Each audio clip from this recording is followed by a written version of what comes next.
अस्सलामुअलैकुम dear students, आज अल्लामा Iqbal open university के फ़िज़िक्स 1 के प्रोग्राम में आपका रिसोर्स पर्सन अब्दुल रहमान आपकी खिदमत में हाजिर है। आज के लेक्चर में हम डिस्कस करेंगे work done by wiring force, work done by spring and finally work energy theorem. तो आइए सबसे पहले ये देखते हैं कि work done by wiring force से क्या मतलब है और हम उसको किस तरीके से डिराइव कर सकते हैं। इससे पहले के लेक्चर्स में आपने डिराइव किया है work done by constant force. उस केस के अंदर फोर्स कांस्टेंट थी, वो स्पेस या टाइम के साथ चेंज नहीं हो रही थी। आज के केस में आप वर्क डन कैलकुलेट करेंगे वेरिंग फोर्स के साथ। वेरिंग फोर्स का मतलब है कि वो फोर्स या तो स्पेस के साथ या टाइम के साथ चेंज हो रही है। तो यहाँ पे हम जस्ट एक स्पेशल केस डिस्कस करेंगे जिसमें फोर्स स्पेस के साथ वेरी करेगी। स्पेस के साथ फोर्स का वेरी करने का ये मतलब है कि कोई एक पोजीशन जिसको x1 कहा जा सकता है, उस पॉइंट के ऊपर फोर्स कैलकुलेट कीजिए और दूसरा पॉइंट x2 जो स्पेस का दूसरा पॉइंट है उसके ऊपर फोर्स कैलकुलेट कीजिए। तो इन दोनों के मैग्नीट्यूड में एक फ़र्क है। तो इट मीन्स कि ये फोर्स स्पेस के साथ चेंज हो रही है। एक पॉइंट के ऊपर फोर्स कुछ और है, दूसरे पॉइंट के ऊपर फोर्स कुछ और है। इस फोर्स के इन्फ्लुएंस की वजह से आज हम वर्क डन कैलकुलेट करना सीखेंगे। तो आइए उसके लिए पहले एक फिगर देखते हैं। फॉर एग्जाम्पल, ये स्पेस का पहला पॉइंट है x1 और ये स्पेस का दूसरा पॉइंट है x2। इस पॉइंट के ऊपर जो बॉडी पड़ी है उसके ऊपर फोर्स F1 ऑफ x लगाई गई है। इस फोर्स के इन्फ्लुएंस में ये बॉडी मूव की है इस डायरेक्शन में, और इस डायरेक्शन के अंदर फोर्स का मैग्नीट्यूड बढ़ता जा रहा है, यानी कि F2x ज़्यादा है मैग्नीट्यूड में F1 ऑफ x से। इट मीन्स कि इस केस के अंदर ये फोर्स एक वेरिएबल है जो कि डिपेंड कर रहा है x के ऊपर।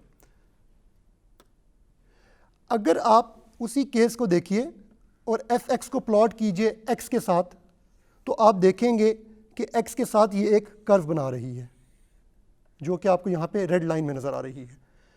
x एक्सिस के ऊपर देखिए तो ये पॉइंट x1 है और ये वाला पॉइंट x2 है। तो ये वाला डिस्टेंस x2 माइनस x1 होगा। इसी तरीके से आप वर्टिकल एक्सिस पे देखिए तो ओरिजिन से ये वाला डिस्टेंस f1 ऑफ x है और ओरिजिन से ये वाला डिस्टेंस यानी कि जो इस पॉइंट से यहाँ पे है ये वाला डिस्टेंस आपके पास F2 ऑफ x है, यानी कि ये फोर्स का दूसरा कंपोनेंट है। अब इस फिगर में जो रेड लाइन आपको नज़र आ रही है, वर्क डन अगर आपने कैलकुलेट करना है तो इसके दो तरीके हैं। एक तरीका तो ये है कि आप इस कर्व को छोटे छोटे पैचेस में डिवाइड कर दीजिए, जो कि आपको यहाँ पे ब्लैक लाइंस नज़र आ रही हैं, और आप हर ब्लॉक का अलग वर्क डन कैलकुलेट कीजिए। फॉर एग्ज़ाम्पल, अगर आपने इस छोटे से ब्लॉक का वर्क डन कैलकुलेट करना है तो वर्क डन क्या आएगा? अगर ये वाला डिस्टेंस डेल्टा x है और ये वाला portion f of a x है तो वर्क डन आएगा f of a x delta x a। यानी कि वर्क डन जो आपने शुरू में सीखा था वो था force dot product with displacement. तो यहाँ पे force f of a x है और डिस्प्लेसमेंट इस पोर्शन के लिए डेल्टा a x है। तो इस वजह से इतनी सी डिस्प्लेसमेंट के लिए वर्क डन आपके पास ये आया है। इसी तरीके से दूसरे पैच के लिए अगर आप वर्क डन कैलकुलेट करेंगे तो वो आपके पास क्या आएगा? F B X delta X B. इसी तरीके से तीसरे के लिए कैलकुलेट करेंगे तो वो आएगा डेल्टा एक्स सी इंटू एफ सी एक्स। और फिर एट द एंड आप इन तमाम ब्लॉक्स के जितने भी वर्क डन आएंगे उनको आप ऐड कर देंगे, जो कि इस इक्वेशन में इस तरीके से लिखा गया है। और फाइनली इन सब को ऐड करने के बाद आपके पास टोटल वर्क डन आ जाएगा। ये पहला तरीका है वर्क डन कैलकुलेट करने का। लेकिन अगर आप ये चाहते हैं कि आप ये पैचेस बहुत छोटे छोटे कर दें, यानी कि इसके अंदर आप इस तरीके से पैचेस बनाना शुरू कर दें और इनकी विड्थ को कम करना शुरू कर दें, तो उस केस में ये समीशन जो है जिसमें आप देख रहे हैं कि प्लस के साइन आ रहे हैं, ये चेंज हो जाएगा इंटेग्रल में, जो कि ये आपको नज़र आ रहा है। यानी कि पॉइंट x1 से स्टार्ट हुए आप पॉइंट x2 तक गए f ऑफ x dx। यानी कि अगर आप ब्लॉक्स को छोटे छोटे हिस्सों में डिवाइड करेंगे और आपके पास इंटेग्रल इनफाइनाइट इंटेग्रल्स बनना शुरू हो जाएंगे तो उस केस में आपकी इंटीग्रेशन आ जाएगी समीशन की जगह, जो कि इस केस में इस तरीके से कैलकुलेट किया गया है।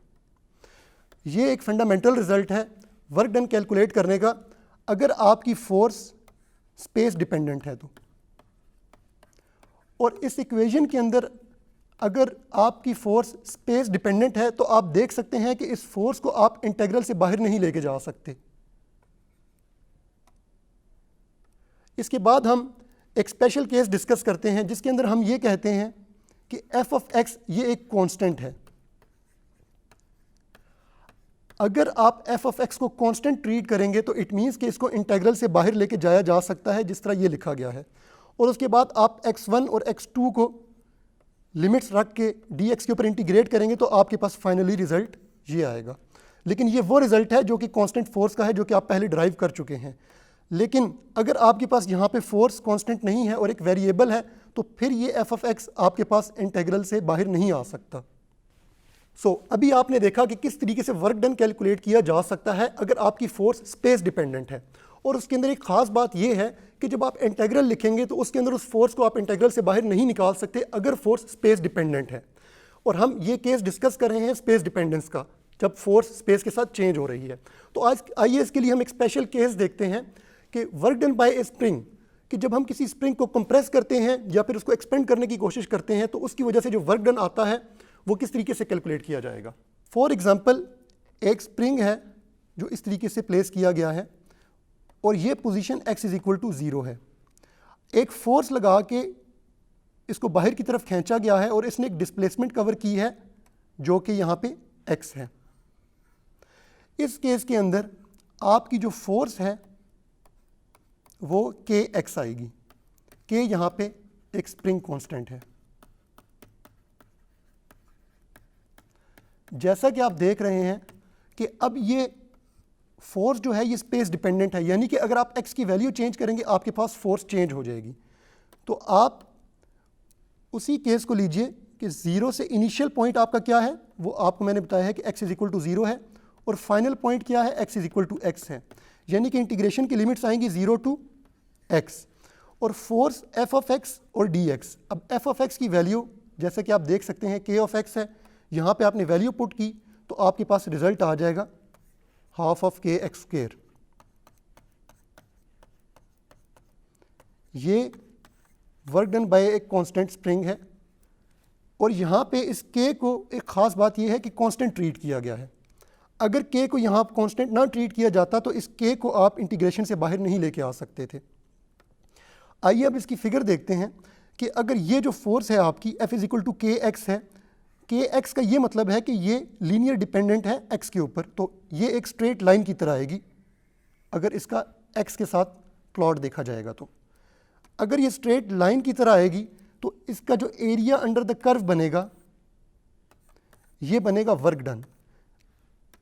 एरिया अंडर द कर्व कैसे कैलकुलेट किया जाएगा, आइए उसके लिए देखते हैं कि ये एक ट्रायंगल है। ट्रायंगल का एरिया होता है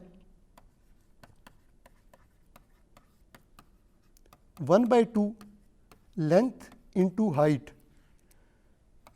आप देखिए कि इसकी लेंथ कितनी है, 1/2 x है और हाइट कितनी है kx।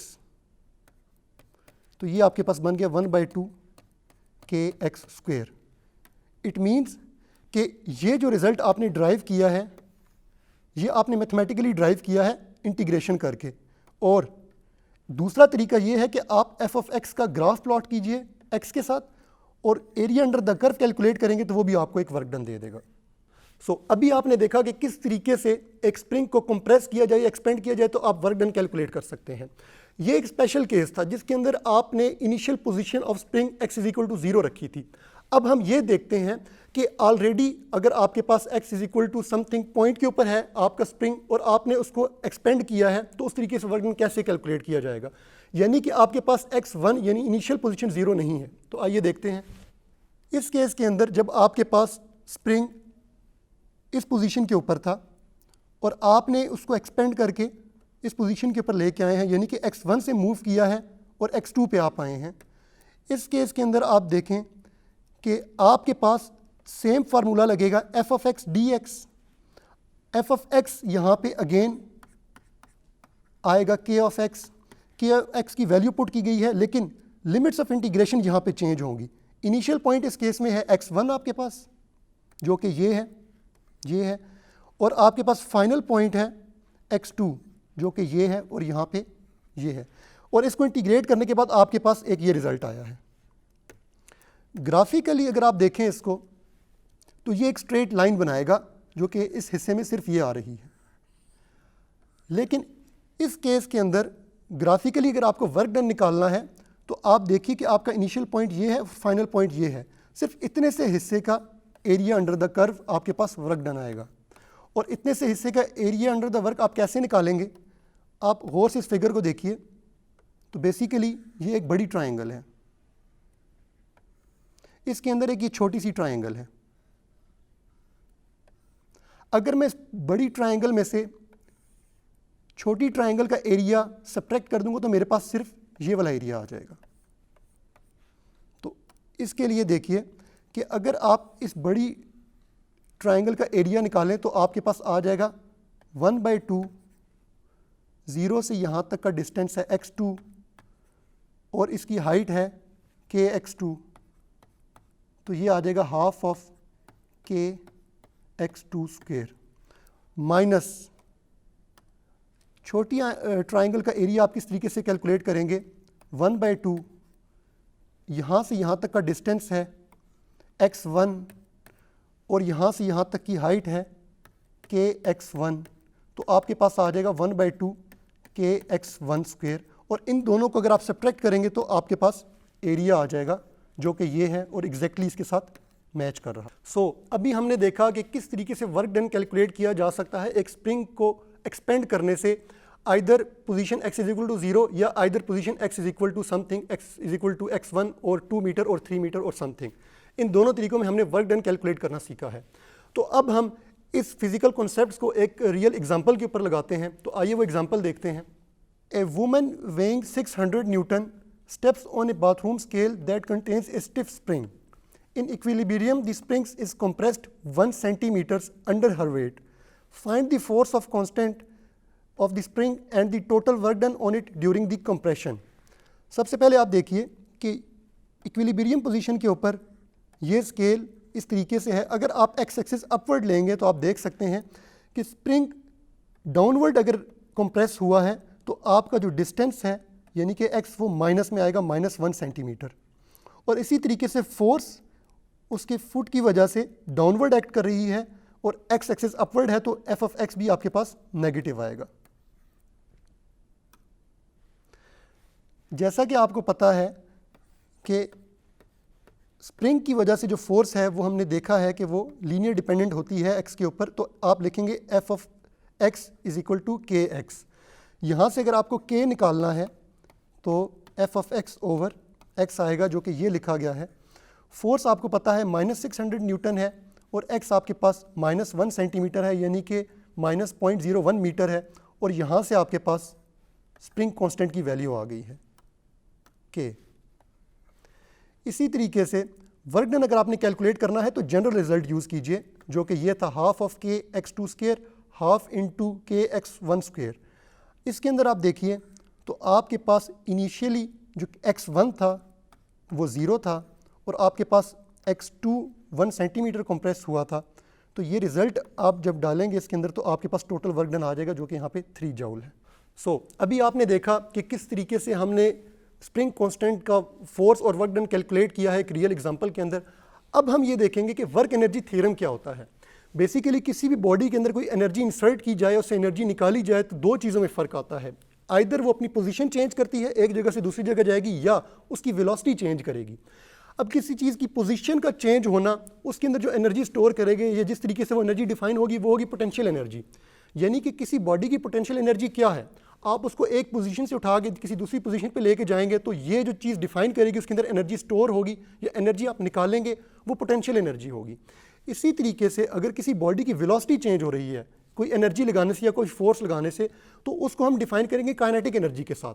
यानी कि किसी वेलोसिटी का चेंज अगर आ रहा है तो एनर्जी डिफाइन होगी वहाँ पे काइनेटिक एनर्जी, और अगर उसकी पोजीशन में चेंज आ रहा है तो वहाँ पे पोटेंशियल एनर्जी डिफाइन होगी। तो वर्क एनर्जी थ्योरम क्या है? बेसिकली आप जो भी वर्क डन कर रहे हैं वो उसकी एनर्जी में कुछ चेंज लेके आ रहा है। आइदर वो पोटेंशियल एनर्जी चेंज हो रही है, आइदर वो काइनेटिक एनर्जी में चेंज हो रहा है। तो आइए इसके लिए एक स्लाइड देखते हैं। Total work done is related to change in speed of body और चेंज इन इट्स पोजीशन। सबसे पहले अब हम ये देखते हैं कि अगर कोई बॉडी ऑलरेडी किसी वेलोसिटी के साथ मूव कर रही है तो हमारी उसके ऊपर फोर्स लगाने की वजह से उसकी वेलोसिटी में क्या फ़र्क आएगा। तो सबसे पहला केस है कि एक बॉडी ऑलरेडी एक वेलोसिटी v के साथ मूव कर रही है इस डायरेक्शन में, और आपने फोर्स भी इसी डायरेक्शन में लगाई है। तो इस केस के अंदर आपके पास देखिए कि फोर्स की डायरेक्शन और डिस्प्लेसमेंट की डायरेक्शन सेम है। तो वर्क डन जैसा कि आप देखते हैं कि वो F.S इस तरीके से डिफाइन होगा, सेम डायरेक्शन की वजह से आपके पास वर्क डन पॉजिटिव आएगा और बॉडी की वेलोसिटी जो पहले v थी उसकी वेलोसिटी ज़्यादा हो जाएगी इस केस में।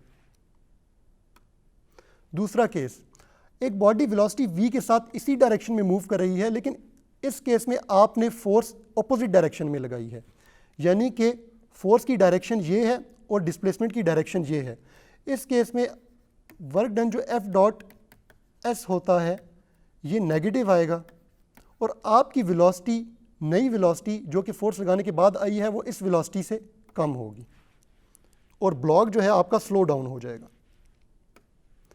जो फाइनल केस है इसका वो ये है कि अगर वेलोसिटी की डायरेक्शन ये है और फोर्स आपने अपवर्ड लगाई है, तो इस केस में आप देख सकते हैं कि F.S जो है वो आएगा F/S cos ऑफ 90, क्योंकि इन दोनों की डायरेक्शन परपेंडिकुलर है और ये इस केस में ज़ीरो आएगा।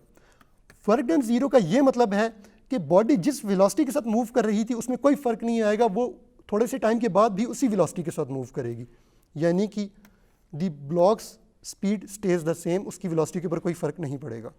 सो अभी हमने देखा कि कोई बॉडी अगर किसी वेलोसिटी के साथ मूव कर रही है, किसी कांस्टेंट वेलोसिटी के साथ मूव कर रही है, तो हमारा उसके ऊपर फोर्स लगाने का या कोई वर्क डन करने की वजह से उसकी वेलोसिटी में क्या फ़र्क आएगा। अब हम एक वर्क एनर्जी थ्योरम ड्राइव करेंगे। हम किसी भी तरीके से अपने वर्क डन को काइनेटिक एनर्जी के टर्म्स में लिखना चाहते हैं, तो आइए उसके लिए एक फिगर देखते हैं। फॉर एग्जांपल, कोई ब्लॉक ऑफ मास m है, उसकी स्पीड इस पॉइंट के ऊपर v1 है, वो थोड़े टाइम के बाद एक फोर्स की वजह से मूव किया, इस पॉइंट के ऊपर उसकी वेलोसिटी v2 है और उसके मास के ऊपर कोई फ़र्क नहीं पड़ा। और अगर आप second equation of motion use करें जो कि थी Vf² is equal to Vi² plus 2as, तो आप देखिए कि आपके पास फाइनल वेलोसिटी क्या है, v2, इनिशियल वेलोसिटी है आपके पास v1 और 2ax ऑफ s है। यहाँ पे a जो है ये एक्सेलरेशन है, एक्सेलरेशन आप यहाँ से निकालेंगे तो आपके पास ये रिजल्ट आएगा सिंपली। अब सेकंड लॉ ऑफ मोशन देखिए तो वो होता है F is equal to ma, इसके अंदर a एक्सेलरेशन है और ये एक्सेलरेशन चूंकि x डायरेक्शन में है तो इस वजह से फोर्स का ये कंपोनेंट भी x डायरेक्शन में होगा और एक्सेलरेशन के साथ भी आप स्मॉल x लिखेंगे। अब इस एक्सेलरेशन के अंदर ये वाली वैल्यू इंसर्ट कीजिए तो आप देखेंगे कि ये रिजल्ट इस तरीके से मॉडिफाई हो जाएगा।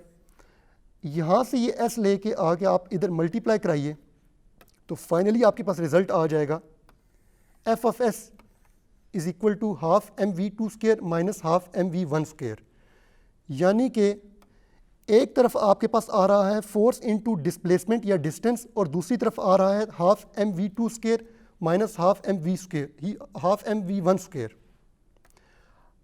अब हम यहाँ पे डिफाइन करेंगे काइनेटिक एनर्जी। काइनेटिक एनर्जी की डेफिनेशन जैसा कि मैं आपको पहले बता चुका हूँ, किसी बॉडी के अंदर वेलोसिटी के चेंज की वजह से आती है।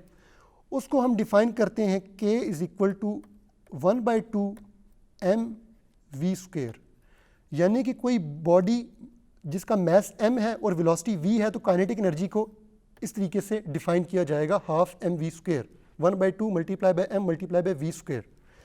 इसी तरीके से अगर आप यहाँ पे देखिए तो ये एक काइनेटिक एनर्जी डिफाइन कर रहा है, इसको K2 कह देते हैं। क्यों? क्योंकि वेलोसिटी का जो कंपोनेंट है वो 2 के साथ डिफाइन हो रहा है। इसी तरीके से ये भी एक काइनेटिक एनर्जी की टर्म है, इसको हम K1 कह देते हैं क्योंकि वेलोसिटी का कंपोनेंट यहाँ पे v1 के साथ डिफाइन हो रहा है। और अगर आप लेफ्ट साइड पे देखिए तो ये F इंटू एस लिखा है और ये क्या है, ये बेसिकली वर्क डन है F.S, और अगर दोनों की डायरेक्शन सेम है तो ये सिंपली F ऑफ S बन जाता है। यानी कि आपकी इक्वेशन की लेफ्ट साइड पे वर्क डन है और राइट साइड पे आपके पास चेंज को डेल्टा कह देते हैं, चेंज है काइनेटिक एनर्जी का। यानी कि वर्क डन सारा का सारा कर क्या रहा है, यहाँ पे टोटल वर्क डन बेसिकली इस सिस्टम के अंदर वेलोसिटी चेंज लेके आ रहा है, जो कि ये है। इसको कहते हैं हम वर्क एनर्जी थ्योरम, यानी कि आपके सारे का सारा वर्क चेंज हो गया है काइनेटिक एनर्जी में उस सिस्टम की। अभी हमने देखा कि किस तरीके से आपका वर्क डन काइनेटिक एनर्जी के अंदर सारा का सारा ट्रांसफ़र हो गया है। यानी कि अगर कोई ऐसा सिस्टम जिसके अंदर आपकी हाइट चेंज नहीं हो रही और आपके वर्क डन करने से बॉडी की सिर्फ मोशन चेंज हो रही है, तो उस केस में आप देखेंगे कि आपका सारा वर्क डन क्या कर रहा है, वो उसकी वेलोसिटी के अंदर चेंज लेके आ रहा है। लेफ्ट साइड पे वर्क डन है, राइट साइड पे चेंज इन काइनेटिक एनर्जी है, और यही आपका जो है एनर्जी कंजर्वेशन थ्योरम है या फिर वर्क एनर्जी थ्योरम कहलाता है। तो आइए हम काइनेटिक एनर्जी की टर्म को थोड़ा ज़्यादा इंटरप्रेट करते हैं। उसके लिए एक फिगर देखते हैं। जैसा कि मैंने आपको बताया था कि काइनेटिक एनर्जी की टर्म इस तरीके से डिफाइन होती है, ये मैस है और ये आपके पास वेलोसिटी है। इसके कुछ स्पेशल केसेस हम यहाँ पे देखते हैं। फॉर एग्जांपल ये मैस m है, ये वेलोसिटी v है। अगर सेम मैस रहे और सेम स्पीड रहे तो डायरेक्शन वेलोसिटी की जो भी हो आपके पास काइनेटिक एनर्जी सेम आएगी। इसका क्या मतलब है? इसका मतलब ये है कि आप काइनेटिक एनर्जी में देख सकते हैं कि v स्क्वायर आ रहा है, ये मैग्नीट्यूड का स्क्वायर है। इट मीन्स कि यहाँ पे डायरेक्शन मैटर नहीं करती। काइनेटिक एनर्जी एक स्केलर क्वांटिटी है, इसमें वेलोसिटी की डायरेक्शन मैटर नहीं करती। वेलोसिटी की डायरेक्शन चाहे जो मर्जी हो, at the end of the day अगर वेलोसिटी का मैग्नीट्यूड सेम है तो काइनेटिक एनर्जी की वैल्यू सेम आएगी। इसी तरीके से अगर आप किसी मैस को डबल मैस के साथ रिप्लेस कर दें और वेलोसिटी को सेम रखें तो आपकी काइनेटिक एनर्जी ट्वाइस हो जाएगी। वो इस तरीके से कि फॉर एग्जांपल नई काइनेटिक एनर्जी K प्राइम है, 1/2 मैस को आपने रिप्लेस कर दिया है 2 के साथ, v स्क्वायर, यहाँ से 2 अगर आप कॉमन निकालें तो आपके पास K आ जाएगा।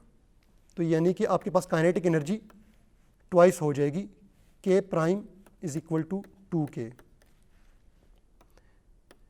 इसी तरीके से जो तीसरा केस है उसमें यह है कि मैस को आप सेम रखें, आप वेलोसिटी डबल कर दें, तो इस केस में आपके पास काइनेटिक एनर्जी 4 टाइम्स इंक्रीज हो जाएगी, बिकॉज यहाँ पे वेलोसिटी का स्क्वायर आ रहा है और 2 का स्क्वायर यहाँ पे 4 होगा।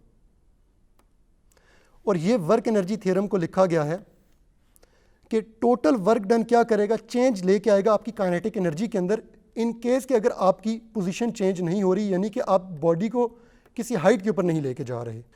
अभी हमने देखा कि किस तरीके से वर्क एनर्जी थ्योरम को डिफाइन किया जाता है। वर्क एनर्जी थ्योरम सिंपली ये है कि आपका टोटल वर्क डन आपका सिस्टम में चेंज लेके आएगा काइनेटिक एनर्जी के, यानी कि final kinetic energy minus initial kinetic energy, ये एग्जैक्टली इक्वल होगा टोटल वर्क डन के।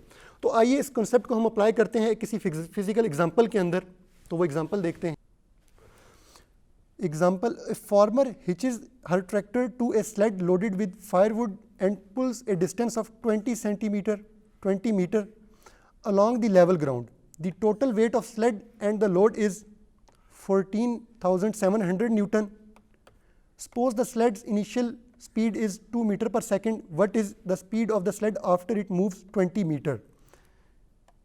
यानी कि इस तरीके से कहा गया है कि ये स्लेड है, ये लकड़ियों का बंडल और नीचे वाला हिस्सा, इसका टोटल वेट गिवन है 14,700 न्यूटन। ये इस पॉइंट के ऊपर था तो इसकी इनिशियल वेलोसिटी गिवन थी 2 मीटर पर सेकंड, और उसके बाद 20 मीटर मूव करने के बाद ये जिस पॉइंट के ऊपर आया है, इस पॉइंट के ऊपर हमने वेलोसिटी कैलकुलेट करनी है। तो आइए उसको देखते हैं कि सबसे पहले वेट होता है mg के इक्वल। यहाँ से अगर आपने मैस कैलकुलेट करना है तो ये आ जाएगा वेट ओवर g, यानी कि वेट गिवन है आपको 14,700 न्यूटन और g की वैल्यू आपको पता है फिक्स्ड है 9.8 मीटर पर सेकंड स्क्वायर। यहाँ से आपके पास मैस आ गया है 1500 किलोग्राम। अब अगर आपने फाइनल वेलोसिटी निकालनी है तो आप वर्क एनर्जी थ्योरम लगाएंगे, यानी कि आप ये देखेंगे कि टोटल वर्क डन ये आएगा चेंज इन काइनेटिक एनर्जी के। तो उस केस के लिए आपको इनिशियल पॉइंट के ऊपर काइनेटिक एनर्जी चाहिए होगी और फाइनल पॉइंट के ऊपर काइनेटिक एनर्जी चाहिए होगी। इनिशियल पॉइंट के ऊपर काइनेटिक एनर्जी क्या है ये आप कैलकुलेट कर सकते हैं। सारा मैस आपको पता है, वेलोसिटी v1 गिवन है 2 मीटर पर सेकंड। यहाँ से आपके पास काइनेटिक एनर्जी आ गई इनिशियल पॉइंट के ऊपर जो कि 3000 जूल है। इसी तरीके से पॉइंट 2 के ऊपर आप देखिए तो काइनेटिक एनर्जी डिफाइन होगी 1/2 mv2 स्क्वायर।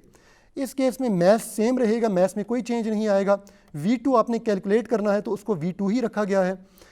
और फाइनली जब आपने यहाँ पे वर्क डन देखा तो टोटल वर्क डन आता है K2 माइनस K1, और यहाँ से अगर आप K2 को A की तरफ रखिए तो आपका रिज़ल्ट श्रिंक होकर ये आ जाएगा। यहाँ पे K1 की वैल्यू आप यहाँ से डालेंगे और टोटल वर्क डन आपके पास 10,000 जूल है, और फाइनली आपके पास जो वेलोसिटी है V2 यानी कि K2 के अंदर से हाफ m V2 स्क्वायर आ रहा है, यहाँ से V2 आप निकालेंगे तो ये आ जाएगा 2K2 डिवाइडेड बाय m, तो आपके पास वेलोसिटी आ जाएगी 4.2 मीटर पर सेकेंड। सो अभी हमने वर्क एनर्जी थ्योरम को एक फिजिकल एग्जांपल के ऊपर अप्लाई किया और हमने देखा कि किस तरीके से हम इनिशियल वेलोसिटी के पता होने के बाद फाइनल वेलोसिटी को कैलकुलेट कर सकते हैं। तो मुझे उम्मीद है कि आज का लेक्चर आपको अच्छे तरीके से समझ आ गया होगा। नेक्स्ट टाइम तक के अपने रिसोर्स पर्सन अब्दुल रहमान को इजाज़त दीजिए। अल्लाह हाफ़िज़।